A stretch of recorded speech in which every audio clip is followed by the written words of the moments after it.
Hi friends, அனைவருக்கும் இனிய வணக்கம். நான் பாரதி. நான் படித்த கதைகளை உங்ககிட்ட ஷேர் பண்ணிட்டு வரேன். அந்த வரிசையில் இப்போ பார்க்க போகிற இந்த கதை தண்டனை, ஒரு தாயின் கதை.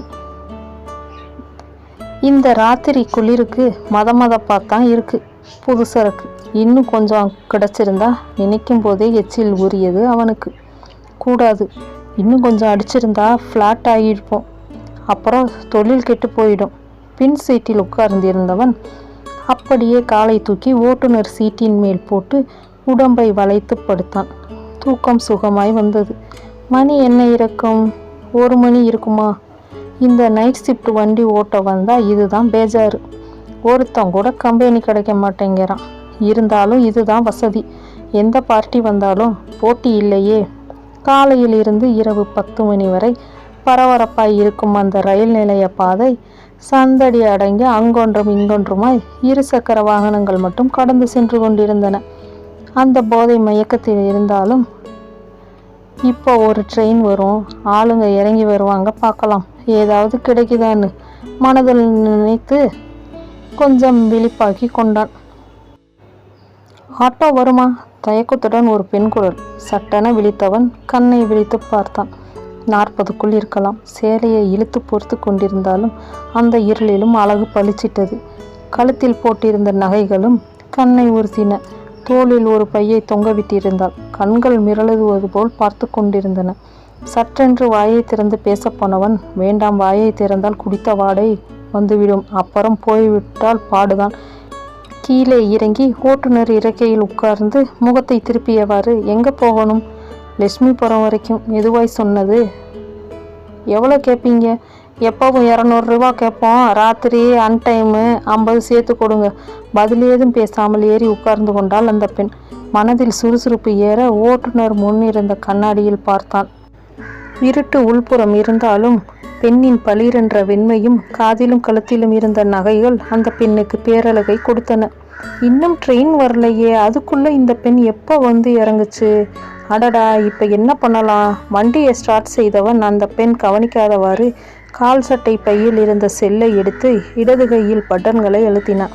இந்த பார்ட்டியை கொண்டு போகிற இடத்துல ரெடியாக இருப்பானுங்க நினைத்தவன் போன மாதம் அந்த பெண்ணை முடிச்சதுக்கே நீ மட்டுமானு சண்டைக்கு வந்தானுங்க. வண்டி வேகம் பிடிக்க ஆரம்பித்தது.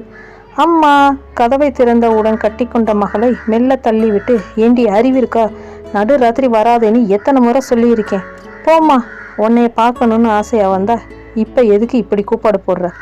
மகளை உள்ளே இழுத்து கதவை சாத்தி விட்டு, மணி என்ன பார்த்தியா? 2 மணி. இன்னும் 2 மணி நேரம் அங்கேயே உட்காந்துட்டு கொஞ்சம் விடிஞ்சதுக்கப்புறம் வந்தா என்ன? வீட்டில் ஆம்பளைங்க இருந்தாலாவது ஃபோன் பண்ணியானா அனுப்பலாம். முணுமுணுத்து கொண்டாள். ஏம்மா இப்படி பயந்து சாகிற?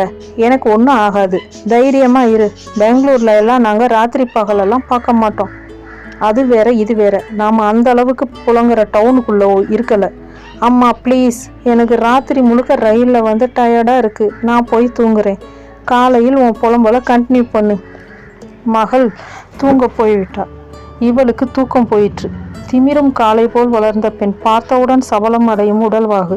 இப்படி நடு ராத்திரி வீட்டுக்கு வருகிறாள். ராத்திரி 10 மணிக்குள் வரப்பாரு என்று எவ்வளோ சொன்னாலும் கேட்க மாட்டேங்கிறாள். ஏதாவது அசம்பாவிதம் நடந்து விட்டா? ஐயோ, நினைக்கும் போதே குலை நடுங்குகிறதே. நான் ஏன் இப்படி நினைக்கிறேன்? ஒரு காலத்தில் என்னை போல் தைரியசாலி இருக்க முடியாது. அப்படிப்பட்ட நான் இந்த பெண் பிறந்து வளர வளர பயந்து சாகிறேன். என்ன செய்வது? இவள் அப்பா உயிருடன் இருந்திருந்தால் பயமில்லாமல் இருந்திருப்பேனோ என்னவோ. இவளுக்காகவே வாழ்ந்து இவளையே நினைத்து கொண்டே இருப்பதால் கூட இவளுக்கு ஏதாவது ஆகிவிடுமோ என்று பயப்படுகிறேனோ. ஆட்டோ பறந்து கொண்டிருந்தது. ஓட்டிக் கொண்டிருந்தவன் மனம் பரபரப்புடன் இருந்தது. பின்னே அழகான பெண், கூடவே நகைகள் 5-6 பவுன் தேரும். ஆட்டோ வழிமாறி இடப்பக்கம் வளைந்தது. பின்னால் இருந்த பெண் வழிமாறியதை உணர்ந்து ஏதோ சொல்ல முற்பட ஆட்டோ இருந்தார் போல் படு பயங்கரமாக முறுக்கி எதிரியில் பிரம்மாண்டமாய் தெரிந்த பாலத்தில் பறந்தது. இதென்ன? சட்டென தன் தலைமேல் இருள் கவிழ்ந்தது போல் உணர எதிரில் என்ன நடக்கிறது என்பது தெரியாமல் வண்டி கட்டுப்பாடு விலகி ஐயோ நிறுத்த முயற்சிப்பதற்குள் பாலத்தின் கைப்பிடியில் மோதி தடுமாறி கீழே தூக்கி வீசப்பட்டான். நிகழ்வு நடந்த நிமிடத்திற்கு முன் அவன் தலையில் போர்த்தி இருந்த துணியை உருவி கொண்டு கீழே உருண்டு விழுந்திருந்த அந்த பெண் தடுமாறி எழுந்து துணியை அந்த பையிலேயே சுருட்டி வைத்துக்கொண்டு அந்த பாதையில் நடந்து இருளில் மறைந்தாள். காலையில் ஆட்டோ முழுவதுமாக நொறுங்கியும் ஆள் பாலத்தின் கீழே இறந்தும் கிடந்தான்.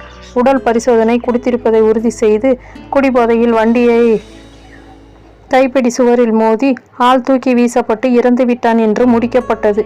மருத்துவமனையில் இன்டென்சிவ் கேர் யூனிட்டில் ஜான்சி ஜான்சி நர்ஸ் கூப்பிட தூக்க மயக்கத்தில் இருந்த அந்த பெண் விழுக்கென்று நிமிர்ந்து நர்ஸை நோக்கி விரைந்தாள். உங்கள் பெண் முழிச்சிட்டாங்க, உங்கள் பேரை சொல்லி கூப்பிட்றாங்க, சீக்கிரம் பார்த்துட்டு உடனே வந்துடுங்க.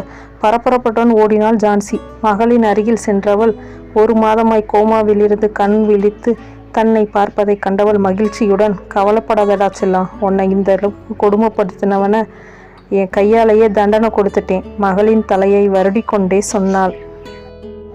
இந்த கதை பற்றின உங்களோட கருத்துக்களை கமெண்ட்டில் சொல்லுங்கள். கதை பிடிச்சிருந்தா லைக் பண்ணுங்கள், ஷேர் பண்ணுங்கள், மறக்காமல் சப்ஸ்கிரைப் பண்ணுங்கள்.